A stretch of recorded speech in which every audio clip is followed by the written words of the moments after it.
Now, it's not often that I film 2 videos in a day, but when huge news like this drops, I absolutely have to come on and do a transfer update. And this is arguably the biggest, the most high-profile transfer update I've done in my time running this channel, because we are, of course, talking about Liverpool's interest in the Bayer Leverkusen attacking midfielder Florian Wirtz, and the fact that Liverpool are now considered the front-runners to sign him from Bayer Leverkusen this summer. Now, you will remember, of course, that in my last video I spoke about the fact that there was some pessimism around Liverpool. They admitted that we were interested in the player and that they would be willing to be in for him if he wanted to move to the Premier League, but they felt at that time that he was more likely to maybe stay in Germany, either to go to Bayern Munich or to just stay with Bayer Leverkusen. And they did also acknowledge at that time that Manchester City would be huge competition for them if the player decided to come to the Premier League. Of course, there have been quite a few developments since that last update. Manchester City, as we know, dropped out, citing the fact that the deal would be too expensive for them. I mean, I am slightly cynical about that, let's be honest. Manchester City, not a side you would think of who were short of money, and they would have known the expense of that deal going into it. So it did have the feel of, okay, if they've been told he's going somewhere else, but it was still there in the back of your mind, okay, well, maybe he's told them he actually prefers Bayern Munich. But Liverpool, they never wavered. They still said they were in the race. They still said they were waiting to hear from the player in terms of what he wants. And now things are really starting to move in their favour, aren't they? Now, we saw reports from Germany initially suggesting that Bayern Munich, they're becoming more and more pessimistic. And now it seems to the point that they are effectively out of the race. And Liverpool sources pretty much acknowledging that now, because they are saying that it's fair to say that Liverpool are front runners. They are still a little bit wary about the player going to Bayer Leverkusen. They are saying that that remains a possibility, and I guess it is a possibility because the player could say, look, the move to a different country isn't quite right for me yet. I'm maybe settled at Leverkusen. And of course, if he did do another year,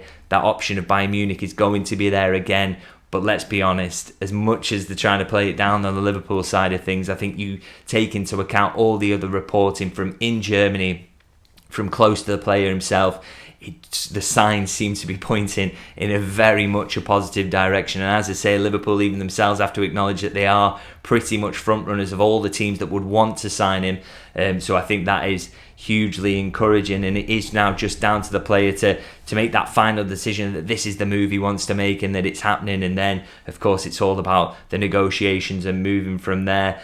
Clearly, steps towards that are now being taken in terms of the negotiation. Liverpool have shown a willingness straight from the off, really, to pay big money for Florian Wirtz. They haven't gone into this blind, and they completely know that this is going to be an expensive deal, because the price tag that Leverkusen have been publicly projecting for quite a while is around 150 million euros, which is, of course, 125 million pounds. Now, of course, there'll probably be some wiggle room on that price tag in terms of negotiating down a little bit. I still expect it's going to be incredibly high, but there will be some wiggle room on that. And of course, the overall package, Liverpool can mitigate and manage that a little bit, of course, by paying some add-ons. It won't be a sizable flat fee, but also add-ons on top in terms of if he succeeds, if he does do well, then they will pay maybe that headline figure in the end. But of course, there are ways of making sure that deal is not as huge as it maybe initially sounds. And in terms of the talks with Leverkusen, of course, they might be slightly smooth with the fact that the two clubs have been talking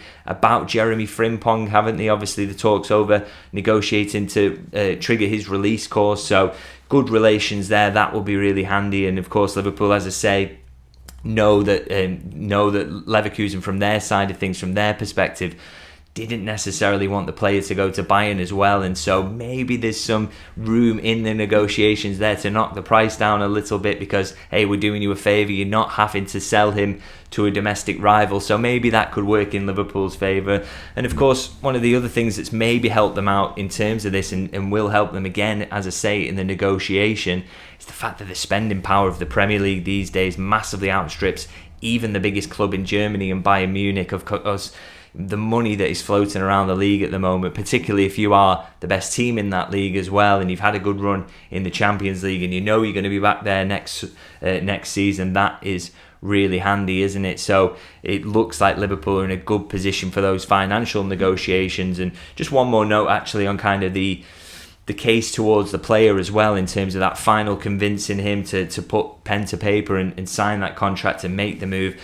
It's interesting, I think, that you read the German reports which suggest that he's been really impressed, and the player's family have been really impressed by the pitch that was made to him by Arne Slot. Now, that doesn't massively surprise me because, we've seen Arne Slot in action. He's, charismatic, he's a clever coach, and he'll have a very firm plan of how he wants to do things. Conversely, Vincent Kompany, on the other hand, the things we read about the way he works, it does seem a little bit basic in comparison. I can't necessarily vouch for that, but it's just some things that Eric Dyer said about his training sessions and things, they stick in my head, and it just feels like that competition has really gone in Liverpool's favour in terms of the Kompany pitch versus Slot's pitch. And I think you did wonder and you did worry maybe when Jurgen Klopp left the club whether Liverpool would have that pull. Arne Slot, if he pulls this one off, seems to have stepped into the breach brilliantly and won a Premier League, which is very helpful in convincing players, but also the ability to kind of connect with players on a personal level, which we've seen what he's like in press conferences and around the place. That seems to be a real boost for Liverpool in terms of potentially getting this one over the line. So I think that if Liverpool do get it over the line, it's not just a boost for Richard Hughes, but I also think for Slot's reputation. Now, of course, it is the case now that it's all about kind of thrashing the deal out and getting through those talks. But I would say that Liverpool seem to have got themselves in a position where they're not going to want to let this go. They've seen off the threat of Manchester City. It appears that they've seen off the threat of Bayern, and now the biggest threat is another year in Leverkusen. And I just don't think Liverpool are going to let this go because, look, this feels like a huge signing, doesn't it? I talked about it being a high-profile signing, but it would almost feel like a kind of signing that would make a statement really about what Liverpool are, where they've been and what they are going to be in the coming years, because they've not signed many players in the peak of the powers who are this high profile, who are this coveted by so many big clubs who've got so much money, have they, for a long time really. I mean, possibly ever, because Liverpool's not necessarily a club that makes high profile signings. So I think they'll be desperate to get this over the line, because I feel like it will say something.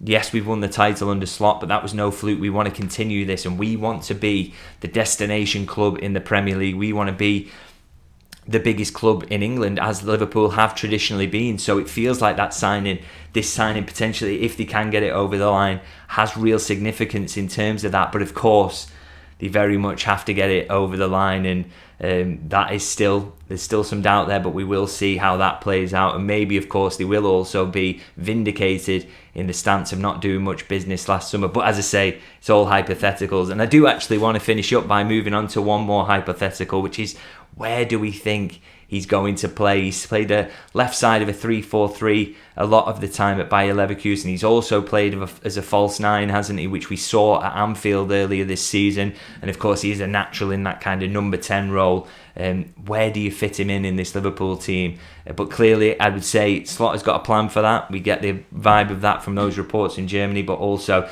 look, if you get someone like this who is in that Virgil van Dijk, Alisson bracket of a game changer of a signing, then you have to make them and find a spot for them. So I'm pretty sure that Liverpool will be able to do that, and I'm pretty sure if he does sign, then he's going to be a big success, because we are talking about one of the best young players in the world. So very excited to see what happens next. But I'm going to wrap it up there quickly. Before I do, actually, a quick note on Jeremie Frimpong. I had a few questions about when that will be announced. I'm not expecting it imminently, which to me suggests maybe Liverpool are going to get the last game of the season out of the way and maybe announce it after that.